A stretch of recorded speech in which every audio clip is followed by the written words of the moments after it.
Naval boarding is to come up against, or alongside, an enemy ship to attack by placing men aboard the enemy ship. The goal of boarding is to capture, or destroy, the enemy vessel. Larger ships carried specially trained and equipped sailors, or marines, as boarders. A cutting-out boarding is an attack by small boats, preferably at night and against an unsuspecting and anchored target. It became popular in the later 18th century, and was extensively used during the Napoleonic Wars. This heralded the emphasis on stealth and surprise that would come to dominate future boarding tactics. An example is the successful cutting out of the Humani, which took place at Puerto Cabello, Venezuela, on the 25th of October 1799. In modern warfare, boarding by military forces almost always involves stealth, and usually takes place at night. It may involve the use of small submarines or submersibles, or inflatable boats, or by scuba divers.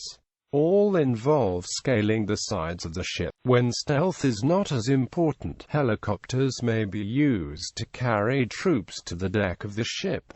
In wartime, boarding is used in wartime as a way to seize a vessel without destroying it, or to remove its cargo before it is destroyed. It can also be used to aid in the collection of naval intelligence, as soldiers boarding a sinking, crippled, or surrendered vessel could possibly recover enemy plans, cipher code books, machines. For a boarding to be successful, it must occur without the knowledge of the crew of the defending ship, or the ship's defenses must be suppressed. In modern warfare, boarding by military forces may involve the use of small submarines or submersibles, inflatable boats or helicopters to carry troops to the deck of the ship, or may simply be carried out by scuba divers scaling the sides of the ship.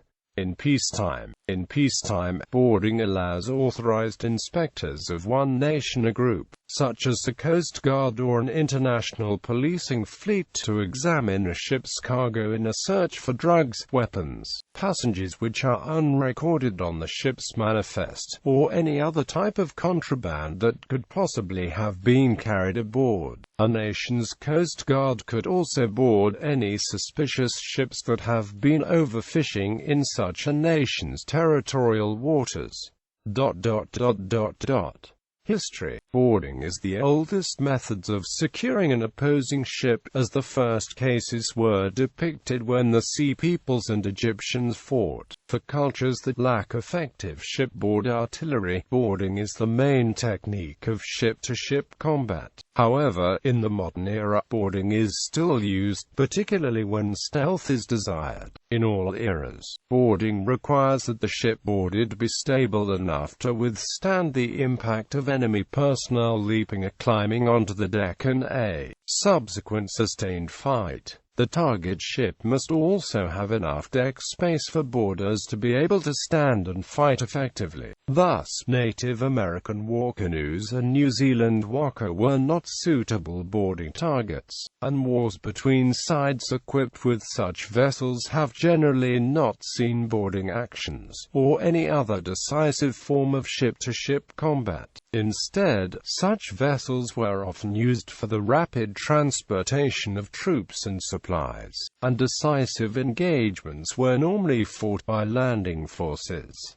Antiquity and Middle Ages. Throughout the classical and medieval periods, all naval ship-to-ship combat focused primarily on boarding, although ramming and incendiaries were secondary tactics. Greek and Persian naval tactics emphasized ramming and boarding, notably at the Battle of Salamis. The earliest Roman naval battles against Carthage also emphasized boarding. Since the Romans were primarily a land-based army, they could not effectively combat the Carthaginian navy, and subsequently lost several sea battles.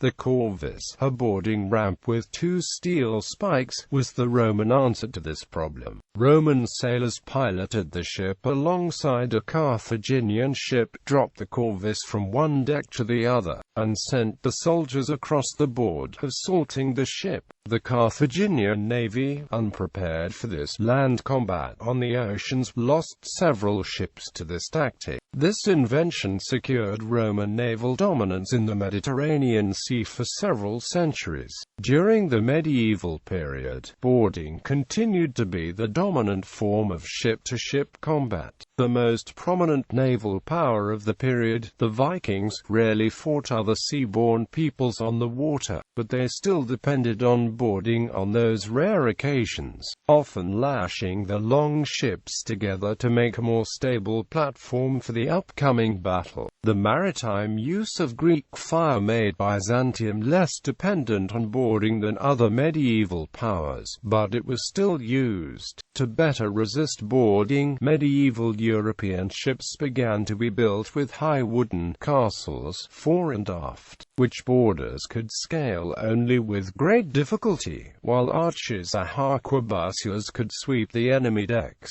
Medieval China, Korea, and Japan were also dependent on boarding tactics, with the flat expanse of a ship used as a battleground for the marine contingents on the ships. The Battle of Dan-no-Ura in 1185 was one of the classic naval battles in medieval Asia to be decided by boarding. Boarding attacks occurred also beyond the medieval era in Asia. During the Imjin Wars in naval operations, both Korean and Japanese marines would attempt to board the other's ships for engagement in melee combat. The Japanese used boarding attacks more often because of the imbalance of firepower between the two navies at the time. The Koreans controlled a much more powerful navy, technically and tactically, than the Japanese, though the Japanese were armed with the latest in European small firearms. Korean cannons were advanced and among the best in Asia at the time. Therefore, it was very easy for Korean ships, using cannons, to destroy Japanese ships. Early modern period. The development in the early 16th century of shipboard gun ports and gun carriages, and the consequent adoption of broadside tactics,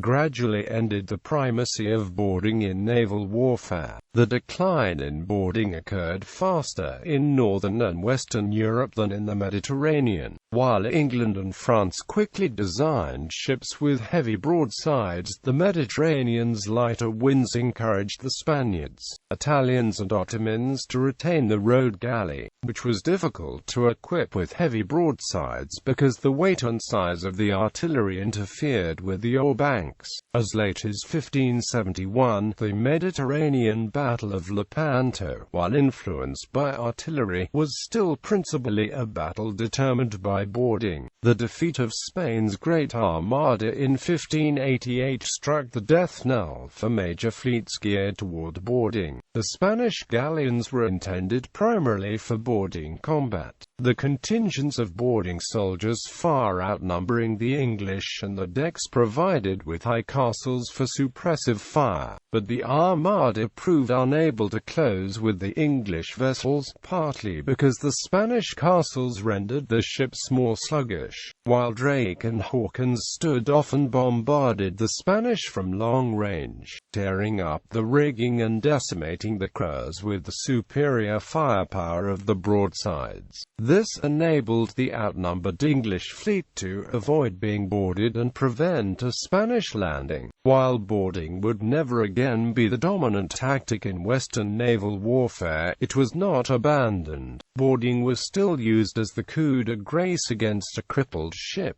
enabling the victimized vessel to be recovered and used by the boarder's side rather than being sunk. Important information such as enemy plans, ciphers or rudders might also be recovered. Large quantities of soldiers were consigned to transports rather than pestering the decks of warships, but smaller units of specialized marines were kept aboard to aid in boarding. Sailors themselves were now expected to play the major role in boarding combat. Boarding was of particular importance in the 17th and 18th centuries guerre du corps, or commerce raiding, as well as to privateers and pirates, because naval crews were paid prize money for bringing back enemy merchant shipping and cargoes intact. It was preferable to capture such ships rather than sink them, which ultimately required boarding, with or without a preliminary artillery duel. Privateers and pirates found boarding even more necessary, as both depended entirely on capturing merchant vessels for their livelihood, under the wageless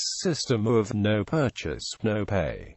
There were two chief techniques of boarding in the Age of Sail. One was to bring the two ships close enough to actually step from a leap from one's own gunwale to the enemy's deck. Grappling hooks and lines assisted in keeping the vessels side by side. The second option was to place a boarding party onto a dory, gig, or another type of small boat, row it alongside the target, and then climb aboard by using grappling hooks of the steps built into some ships' sides. The cinematic method of throwing a grappling line into the enemy's rigging yards and then swinging aboard does not appear to have any historical support, as this could hardly have been practical, and brought a soldier within range of a large group of hostile combatants extremely quickly. In addition, it would be hard for large numbers sufficient to overwhelm the other ship's defenses to be brought onto the deck in this fashion. Boarding in the Age of Sail was more difficult and dangerous than in previous eras of open-decked sailing vessels. Defenders could seek cover in closed quarters in the ship's roundhouse or foredeck, shooting through small loopholes at the exposed boarders. The defenders could also place grenades on the gunwales or dangle them from the yards, detonating them by fuses of quick match that led back through the loopholes into the closed quarters. If not in closed quarters, defenders sometimes resorted to the boarding pike, trying to kill or wound boarders while keeping them at a distance, and of course might use any of the weapons that the boarders themselves used. Boarding weapons in the Age of Sail consisted of grenades, muskets, pistols, cutlasses, numerous other blades, and the short-barreled shotguns called blunderbusses. Until the 19th century introduction of the percussion cap, sailors preferred to use flintlocks whenever possible, as the lighted match of a matchlock was extremely dangerous to use on board a ship.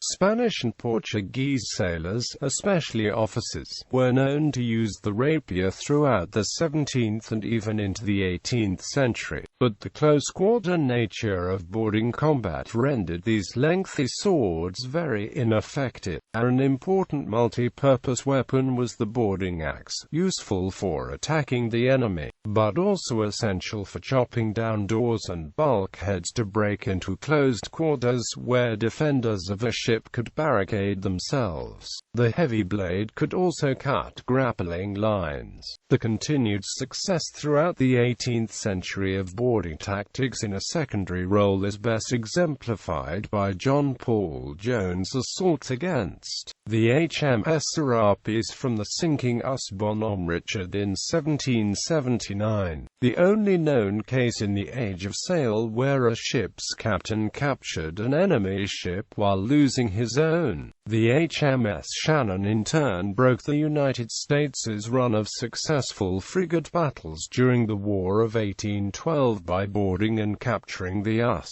Chesapeake in 1813. Modern era, the adoption of ironclads and increasingly powerful naval artillery vastly increased the risk to boarding parties. Meanwhile, the suppression of piracy and the abandonment of privateering and prize money made boarding actions even against merchant vessels less rewarding. The massacre of Paraguayan canoe-borne boarding parties by Brazilian ironclads during the Paraguayan War demonstrated the futility of direct assault by boarding in the face of 19th-century technology. During World War I, the Royal Navy created their own type of warship specifically designed for boarding. Several armed boarding steamers were converted from merchant ships and fought in engagements such as the action of 16 March 1917. For the most part, boarding became a police action in which the attackers came on board only when no resistance could be expected, in order to search vessels and remove contraband.